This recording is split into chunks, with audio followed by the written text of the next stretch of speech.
Alors, je vais vous présenter ici une petite correction, rappel sur les équations du premier degré à une inconnue. Donc, je reviendrai vite fait sur l'aspect sudoku, hein, mais très rapidement. Donc là, vous avez trois exemples. Ici, on fait passer le moins 7 à droite, le x de l'autre côté. Du coup, ça nous fait le 2x, il était déjà à gauche, le égal et le 2, je vais rien faire. Par contre, le x de droite qui passe à gauche, et donc il devient moins x, il change de signe, et le moins 7 devient plus 7 parce qu'il change de côté aussi. Ça change de côté, ça change de signe. Là, on arrange. C'est comme si on avait un 1 qui était caché. 2x moins 1x, ça fait 1x. Et le 1, on l'écrit ou on ne l'écrit pas. Voilà. Ensuite, ici, le 3, il est collé, donc il passe dessous. Ce qu'il fallait faire attention, c'était de marquer les étapes, hein. Ici, le 9, il est collé, donc il passe dessous. On peut le faire à la calculette, mais bon, vous êtes censé connaître un peu quelques tables. Ici, le 2, il change de côté. Et il n'est pas collé, donc ça change de signe. Du coup, voilà. À chaque fois, on peut vérifier, hein. 2 plus 1, ça nous fait bien 3. Mais ça c'est une vérification. C'est pas la bonne méthode pour trouver le x, l'inconnu. Puisque, en fait, nous, on vous demandera les étapes, hein, puisque la méthode, j'y vais au talent, j'y vais au feeling, je trouve 1 et je vérifie que ça marche. C'est une solution, on va dire, à court terme, puisque ça ne fonctionnera que quand c'est super simple. Bon, ici, c'était assez simple, puisqu'à chaque fois, on trouvait des chiffres entre 1, soit 1, soit 2, soit 3, soit 4, soit 5, soit 6, soit 7, soit 8, soit 9. Puisqu'après, on mettait ça dans le sudoku et après, on vérifiait qu'on n'avait pas de faute.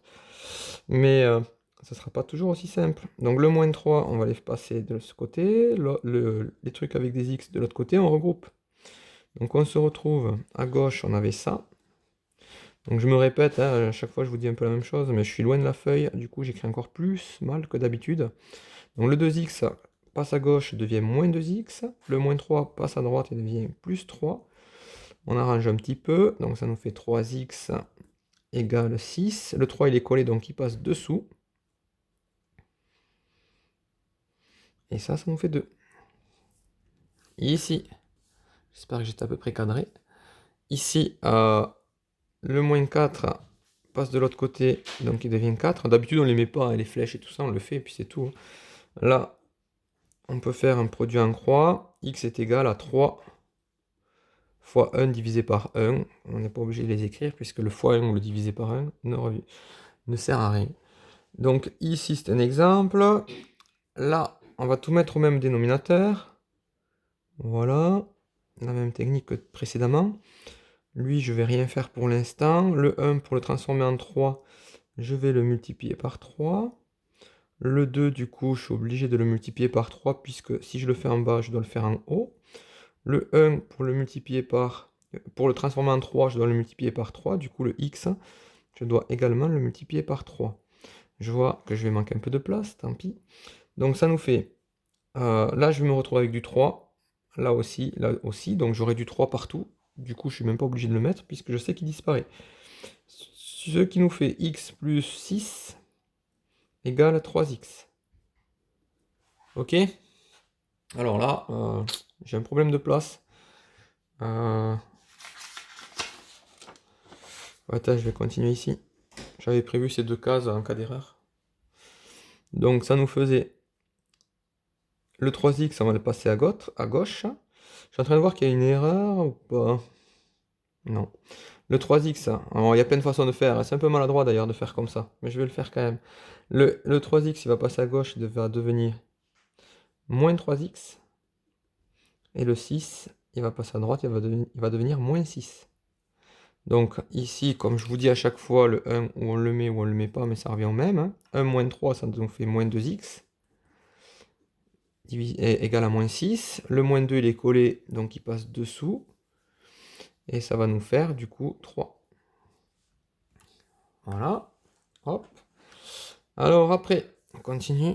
Ah oui, il y en a qui m'ont fait dans n'importe quel sens pour corriger, c'était l'enfer. Parce que c'était pas imprimé, ils ont pris une feuille et puis ils ont fait au feeling. C'était celle-là, après celle-là, après celle-là, après celle-là, après celle-là. C'était un peu pénible à corriger. Donc ici, le 4 il est collé, donc il passe dessous. Voilà, terminé. La même chose ici. Le 13 il est collé, donc il passe dessous, celui-là, là. Il passe dessous. La même chose ici. Le 13 il est collé, donc il passe dessous. Voilà. Ici, le 8, il n'est pas collé, donc on va le faire changer de signe. Et 13 moins 8, ça nous fait 5. Ici, le moins 5, on va le faire changer de côté, donc ça nous fera plus 5. Du coup, ici, on se retrouve maintenant avec 6. On va diviser par 3 qui est collé. On trouve 2. Ici, donc le 2, il change de côté, donc il devient moins 2. Le reste ne bouge pas. On réduit en calculant ce qu'on peut calculer. 6 moins 2, ça nous fait 4. Le 4, il est collé, il passe dessous. Ce qui nous fait 1. Ici, alors, souvent vous aimez bien garder les X à gauche. Bon, c'est pas forcément une bonne chose, mais on va pas vous perturber. Voilà, le 12, il est passé de l'autre côté, il est devenu moins 12. 5 moins 12, ça nous fait combien? Allez, comptez sur vos doigts. 7? Non, moins 7. Et après, je change tous les signes. Comme ça, on se retrouve avec 7. Ensuite, le 7, il est collé. Donc, il passe dessous. Du coup, ça nous fait 4. Ici, c'est bon le cadrage, ouais. Donc, je vais garder le moins 5x là. Je vais passer le 7 de l'autre côté. Ce qui nous fait 2 moins 7, ça nous fait moins 5. Et donc après, le moins 5 qui passe dessous vu qu'il est collé. Ce qui nous fait 1. Alors, c'est de là.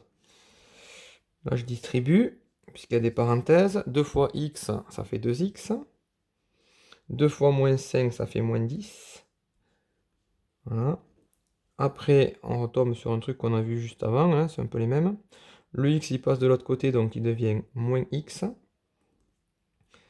Le moins 10, il passe de l'autre côté, il devient plus 10. Ici, ce qui fait que ça nous fait x. Et là, 10 moins 1, ça nous fait 9. Hop, dernier. Donc 3x plus 3, hein, en faisant la distribution. Après, le 2x, il change de côté, il devient moins 2x. Le 3, il change de côté, il devient moins 3. Et ça nous fait 8, 7, 6, 5. Alors, l'histoire du Sudoku. On a combien de minutes? 8 minutes.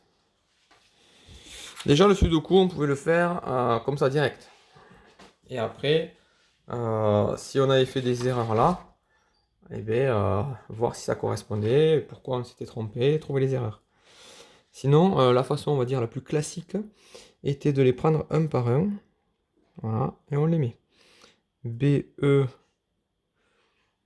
Donc, ah oui, j'avais mis du jaune pour vous aider, ok. Donc 6. DG. DG, ça fait 5. GA, ça fait 1. BG, ça fait 2. Donc pour ceux que, on va dire, le Sudoku, ça n'intéresse pas, la vidéo, vous pouvez l'arrêter, hein. Mais sinon, éventuellement, vous pouvez avancer. Si je mets pause, ça va nous la couper en deux. J'ai déjà testé sur une autre vidéo, j'étais embêté. Donc on va éviter de mettre pause. CB, ça nous fait, on l'avait continué plus bas. Ça va être un peu plus long que celle-là. CD, ça nous fait 4. Etc. etc. etc. Voilà. Et alors, le principe du Sudoku, j'en profite pour le réexpliquer vite fait. Là par exemple, sur cette colonne, est-ce que j'ai... Ah ben le plus simple c'est celle-là par exemple, ici. Là sur cette ligne, je vois qu'il me manque un chiffre. Je regarde le 1, je l'ai déjà. Ben, le 2, je l'ai pas. Donc forcément, c'est un 2 là. Voilà. Donc ça se fait comme ça. Par exemple, ici, je vois qu'il me manque le 1. Ouais, dans toute la colonne. Le 2, je l'ai pas. Je l'ai pas. Le 3, je l'ai. Le 4, je l'ai. Le 5, je l'ai. Le 6, le 7, le 8, le 9. Donc ici, j'ai un 2, un 2. Sauf que là, j'ai déjà un 1 dans cette zone. Donc forcément, je peux pas l'avoir là. Donc ça veut dire que j'ai un 2 ici, ça veut dire que j'ai un 1 là. Et un sudoku, ça se fait comme ça. Il faut que dans cette zone, j'ai tous les chiffres de 1 à 9, mais aussi dans chaque colonne et dans chaque ligne. Bon, c'était une manière, le sudoku, ça vous permettait de jouer un petit peu, de vous amuser un petit peu, tout en travaillant la logique et on va dire le fait de ne pas faire l'erreur, hein, être rigoureux. Et en même temps, vous pouviez vérifier que vous aviez tout juste. Voilà, à bientôt.